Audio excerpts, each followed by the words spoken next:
O ideal de liberdade aqui no Brasil ele não é muito almejado, né? Então, acho que o brasileiro tem essa característica de buscar muito por segurança. Acredito que assim como outros povos também, né? Mas eu sinto que, por exemplo, nos Estados Unidos, eu acho que a população, de um modo geral, tem mais apreço pela liberdade, porque é sempre aquela dicotomia, né? Entre liberdade versus segurança. E realmente não dá para ter os dois ao mesmo tempo, né? Então, agora, com relação a uma proposta dessa daí, É ousado. é ousado, né? É um projeto ousado. Agora, é muito difícil formar consenso em torno de algo tão fundamental, né? Ainda mais numa sociedade que se encontra tão dividida quanto a nossa. Sabe por que está tão dividida? Acho que sim. A minha impressão é que não, sabe? Porque existe. Se nós pautar isso pelo senso comum, a sociedade não está dividida. Existe uma parcela muito pequena, barulhenta, né, que dá a impressão de que nós estamos divididos. Mas, cara, a gente conversa com qualquer, ou acompanha a vida de qualquer um que está, digamos, numa posição mais de esquerda, mais progressista, né? Ele quer um carro melhor, ele quer uma casa melhor, ou quer ter uma casa, às vezes não tem uma casa própria, quer ter escola boa para os seus filhos, quer ter saúde, atendimento de saúde, quer ter segurança, não quer bandidagem. No fundo, as pessoas elas foram levadas a discutir deslocadamente situações do ponto de vista mais ideológico, quanto no fundo, todos praticamente vivem sob um senso comum. Todo mundo sabe que é certo e errado, só que nós somos levados a essa dicotomia, né, imaginária que, no meu entender, a única coisa que divide a sociedade são as pautas ideológicas, morais, são as pautas morais praticamente. O resto não vejo, sabe? A mentalidade estatólatra é por falta de conhecimento de uma alternativa, né? Quer dizer, a segurança que você fala, todo mundo prefere ter segurança. O Estado hoje não dá segurança. As pessoas precisam tomar conhecimento, aliás, ter a ciência, né? Despertar que não existe segurança hoje, que ela mesma pode provocar um nível de segurança maior tendo um ambiente econômico melhorado, né? Não estou dizendo que as pessoas são criminosas por causa do péssimo ambiente econômico, mas faz parte, né? Sempre a relação de custo-benefício, né? É preferível ser um aviãozinho, né? Um traficante assumindo o risco, ou é preferível eu trabalhar, ser do bem, ser aceito pela sociedade, que são os valores sobre os quais todos nasceram, independentemente do local. Pode ter nascido em favela, sabe? Mas ele tem um valor moral intrínseco, né? Então, ele vai escolher o caminho do bem, ele vai escolher o lado certo. Mas hoje as escolhas são pautadas pela descrença no Estado, descrença na sociedade. O homem está perdido e não sei o que mais. Quer dizer, se desestruturou não só o tecido social, mas a individualidade, que é aquilo que o Ivomar fala, né, dos ataques da guerra contra a identidade humana, né? Sabe? Então, e é isso que talvez nos tenha dado a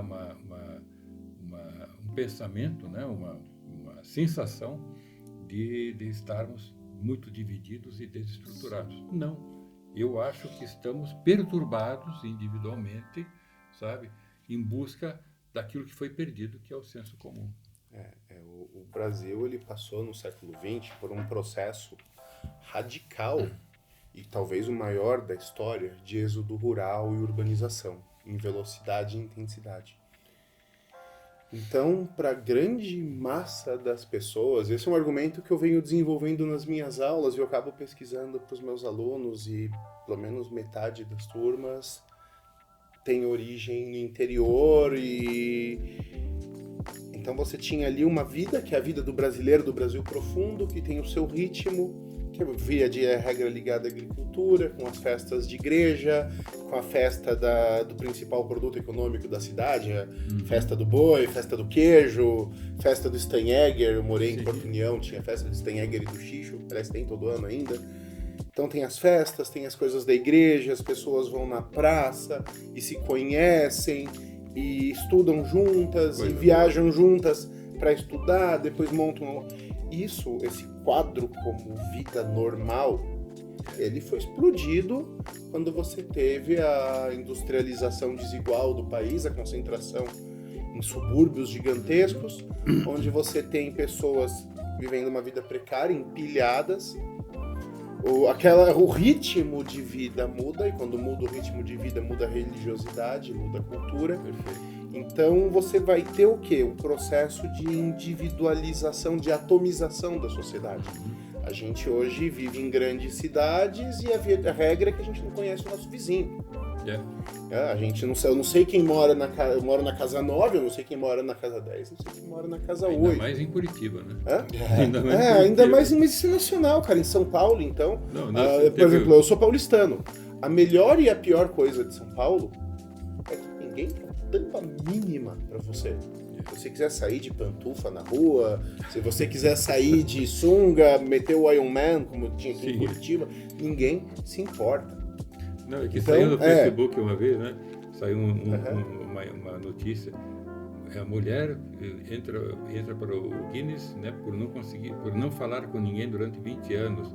Aí um cara publicou porque vocês não conhecem Curitiba. Pois é, mas é isso aí mesmo. Então, esse resgate do senso comum a gente está tendo agora, e aí a gente vê as saídas, né? Essa ascensão das igrejas evangélicas e essa ascensão das ideologias, porque o ser humano é um ser gregário. Então você tem uma necessidade do quê? De pertencimento, de identidade social. E a política, ela vai ter uma característica muito forte desse material simbólico de pertencimento.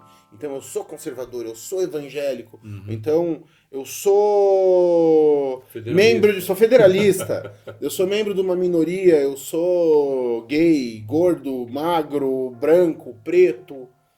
E isso traz o quê? Aquele senso de comunidade que para o brasileiro, tradicionalmente, que da tradição brasileira foi perdido.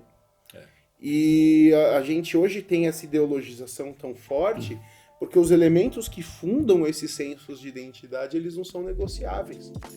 Qual que é o perigo da chamada política dos afetos, né? E dessa ideologização? É que quando o cara bota como base da ação política dele orientação sexual, ele não tem nada para pôr na mesa, porque é uma coisa que ele é. Exato. A minha questão é racial. Não importa a política que seja adotada, o sujeito vai continuar preto, branco, amarelo, verde, vermelho. Então é uma política que ela tende a ser muito reacionária, não no sentido de reacionalismo de direita, mas no sentido de que a pessoa está sempre reativa, defendendo um material simbólico que é o pertencimento dela à sociedade. Então é sempre uma ameaça existencial. Então a gente vê esse clima de ódio, a gente vê esse clima de polarização. Eu não gosto de falar em polarização, é uma palavra que está batida demais, mas a gente vê essa desconfiança, essa incapacidade de dialogar na política, porque o que as pessoas acham que estão pondo em jogo é existencial. Então eu não estou discutindo o asfalto da rua, eu não estou discutindo a gestão da escola pública, eu não estou discutindo se é voucher ou se é financiamento público, eu estou discutindo a pauta do meu partido. A pauta do meu partido representa o meu modo de vida. Então eu estou defendendo, quando eu falo de escola pública, quando eu falo de asfalto, estou defendendo a minha sobrevivência enquanto indivíduo, aquilo que me constitui como sujeito na sociedade. Então quebrar essa transposição do existencial para o político é uma coisa que a gente, enquanto sociedade, tem que começar para ontem. E esse é o objetivo da ação federalista. Sim. Então, se o objetivo é esse, é uma coisa que a gente tem que torcer pelo sucesso dela, porque a gente precisa trazer... Porque eu posso ter a discordância, eu defendo, eu, Rafael, defendo o sistema de vouchers para educação. Mas eu entendo que o sujeito que pensa que a educação tem que ser pública, gratuita e de qualidade, como eles gostam de falar, ele também quer a mesma coisa que eu, que é uma educação gratuita, pública, de qualidade. Só tem que discutir Eu posso os meios, descobrir, eu posso ter o paralelo dos dois, eu posso ter a sobreposição de sistemas, eu posso escolher um caminho, o outro, e isso a gente resolve no voto. Claro. Sabe? Sabendo que, como é política pública, a finalidade está dada pela Constituição, mas a forma de chegar, ela pode mudar. Eu posso fazer uma experiência mais liberal, ela dá errado, eu vou para uma experiência mais estatista, ela dá errado, a gente pode ter Isso que você está falando, me permita, essas experiências feitas em cada estado, por exemplo, não uma coisa aplicada, né, uma ordem aplicada da União para todo mundo. Se deu errado, vai dar errado para todo mundo. Não, em cada estado. Funcionou aqui, vamos fazer aqui. Aí chega, como toda política pública, como todo modelo de gestão, na medida em que o tempo passa, os desafios e as demandas mudam, aquele modelo encontra um limite, você muda.